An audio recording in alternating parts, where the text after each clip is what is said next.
types of poems that you know? Narrative poem.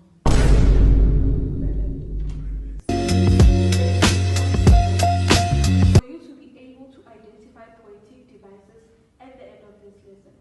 The main poetic devices that we'll be focusing on is imagery, metaphor, personification, alliteration, and symbolism. Secondly, you must be able to explain the language and structure of the poem and how it creates the mood in the poem, how the language creates the mood in the poem. Thirdly, you will be able to analyze the poet's use of diction, tone, and style. Lastly, you'll be able to interpret the themes and messages conveyed in the poem. So now, I am going to explain to you about the William Shakespeare Sonnet 73. Madam, can you take us through the Sonnet 73 poem?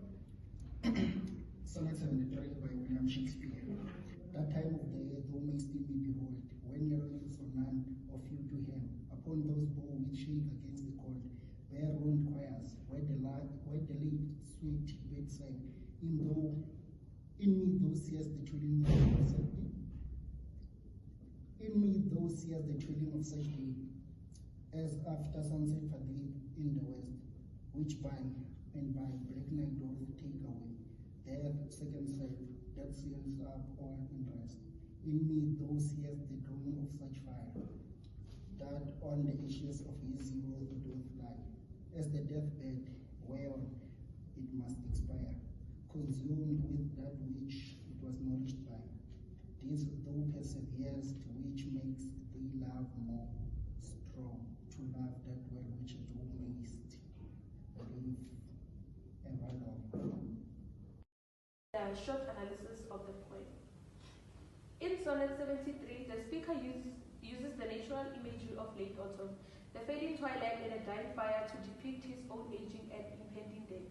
He encourages his young lover to love him more deeply, not less, because the knowledge of his rapid decline and mortality should make their connection more precious and valued before he is gone.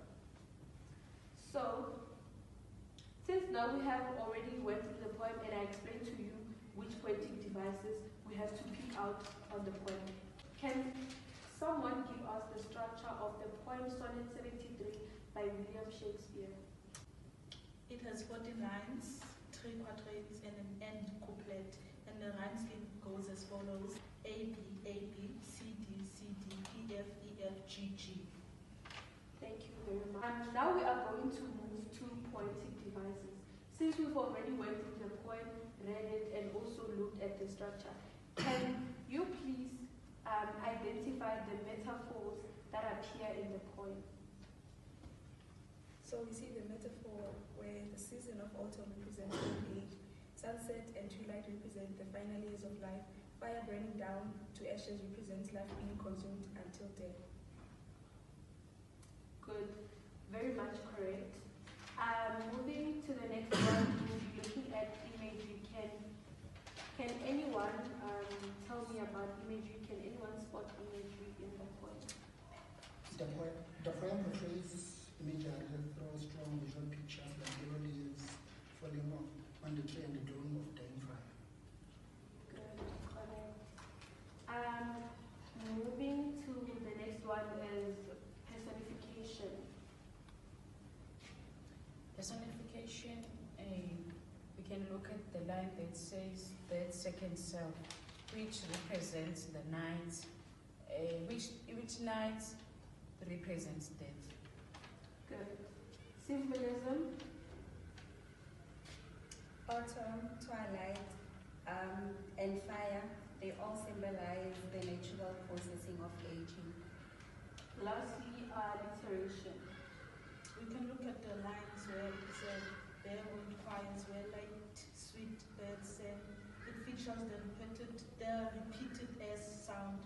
And you can look also at the line of the barewood choirs, which creates a sad, empty feeling. Good, correct.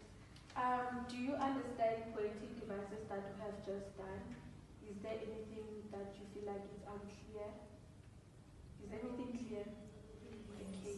Since everything is clear, we are moving to themes of the poem, themes conveyed in the poem. So, the themes in the poem, the first theme that we have is aging and mortality. The speaker reflects on growing older is near to death, and also that death is inevitable. You cannot run away from death. That is what it says. Right?